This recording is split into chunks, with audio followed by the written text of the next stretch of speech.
Helo, Brian Lockwood yw fy enw I. Rwy'n athro profiadol cyfrifiadur ar lefel Tygau a lefel A.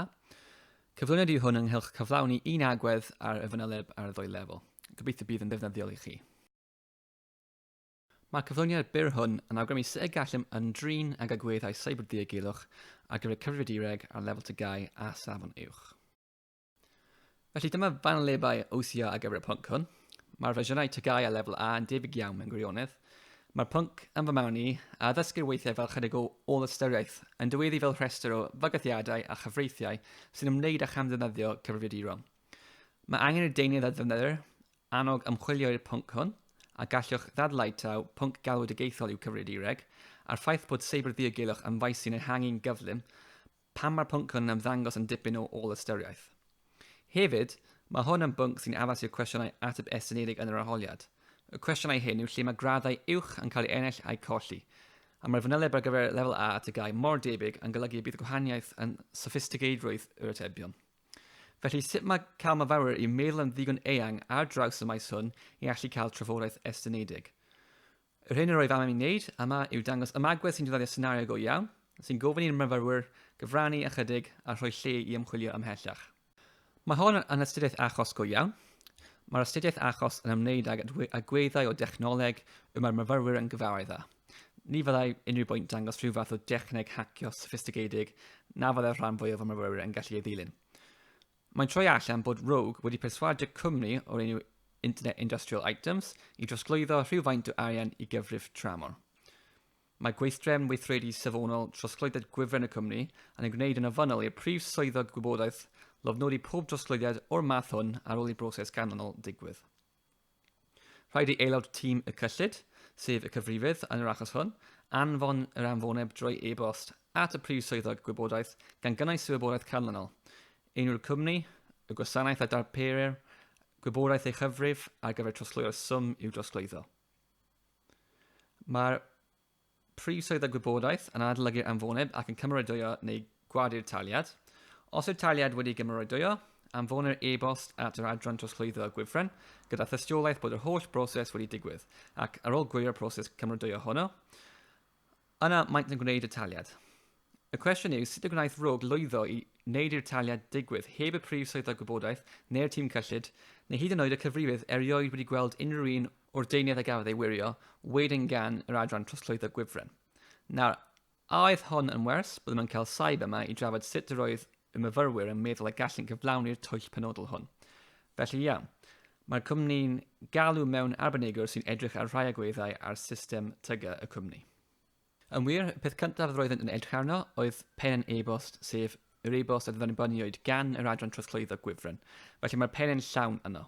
Rydw i wedi cymryd y pen o e-bost arall a'i addasu fel y gall fel bydd yn edrych yn debyg i'r myfyrwyr, ond beth bynnag, byddaf yn rhoi hwn i'r myfyrwyr gan fod y wybodaeth allweddol yn y penyn ac efallai byddwn nhw'n gallu gweld beth aeth o'i le, ac o'r gwaith hwnnw allan beth wnaeth y Rogue.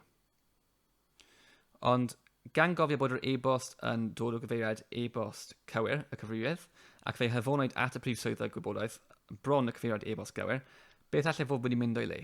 Felly y cwestiwn yw nawr, wel beth fyddai arbenigwr Seiberddiogelwch yn edrych arno nesaf? Wel, mae'r tîm Seiberddiogelwch yn cael cluniadau'r y cyfrifydd, y logiau e-bost o server y cwmni, ac mae'n dod o hyd i'r ffeithiau canlynol. Mae gan y cwmni system gwybost a'r cyfrifydd mynediad i'w e-bost cwmni, gartref.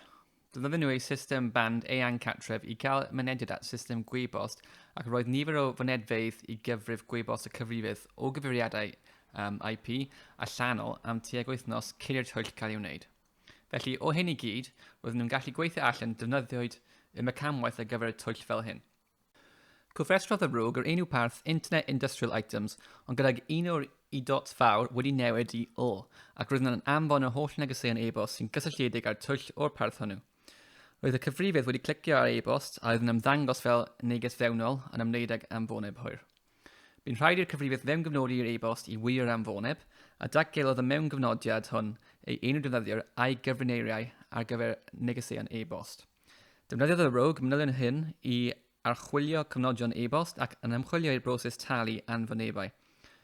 Gyda'r wybodaeth honno, llwyddasant i ffigio cadwyn gymeradwyo gyflawn, ei hanfon i'r adran trosglwyddo gwifren o'r prif swyddog gwybodaeth gan ddefnyddio'r parth sydd bron yn gywir. Talodd yr adran trosglwyddo gwifren yr anfoneb am nad oedd yn sylwi bod yr e-bost yn dod o barth gwahanol. Roedd rhai o'r systemau diogelwch mewnol wedi hosgoi oherwydd bod y negesion e-bost yn dod o system gwybost a'r rwydwaith allanol, a ni chafodd Internet Industrial Items ei harian yn ôl.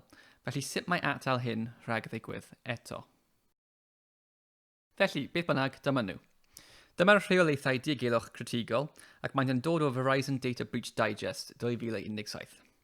Mae'r Data Breach Digest yn adroddiad y gellir ei lawrlwytho am ddim o Verizon sy'n cynnig gwasanaethau seiberddiogelwch ac mae pob crynhywad yn cynnwys cyfres o astudiaethau achos sy'n ymwneud â'r digwyddiadau seiberddiogelwch. Mae gan gopi 2017 fformat arbennig yr wyf yn ei hoffi, a dyna pam y dywysais un o ddiona. Ond beth bynnag, dyma'r camau weithredu a awgrymir y gallai'r cwmni ei cymryd. Gallen ofyn am ddilynsu 2-factor ar gyfer mynediad i e-bost o ddiar y rhyngrwyd. Gallen nhw gael y system e-bost i baratoi marcio, enghraifft pwnc yn allanol ar y llinell pwnc sy'n tynnu sylw at negeseuon e-bost a ddeilliodd yn allanol. Gallen ofyn am awdurdodiad eilaidd ar gyfer trafodion gwifren dros swm penodol. Gallai fod angen mynediad rhwydwaith rhith preifat ar gyfer gweithrwyd cartref sy'n defnyddio'r amgylchedd corfforaethol, ac yna gallen o leiaf ddarparu hyfforddiant ymwybyddiaeth o ddiogelwch defnyddwyr bob blwyddyn. Nawr, roedd hyn yn un o'r enghreifftiau llai sophisticedig fel y dangosir gan beth elwir y Attack Defend card. Y maent yn ein defnyddio yn y graffiad 2017, a dyna pam es i nôl i 2017 oherwydd yr oedd yn eithaf hoffi'r cardiau hyn. Mae ganddyn nhw fath o ddill top trumps y crydefyd byddai myfyrwyr yn eithaf hoff ohono ac yma'n ei nodi beth oedd y sefyllfa, pa mor hir mae'n gymryd i ddigwydd, pwy oedd y rogues ac ymurodd y ran, a pwy oedd y targed. Iawn, wel dyna ddiwedd fy nghyfraniad i'r gwebinar. Rwy'n gobeithio bod y cynnwys yn ddefnyddiol, a byddai'n edrych ymlaen a wylio gweddill y gwebinar.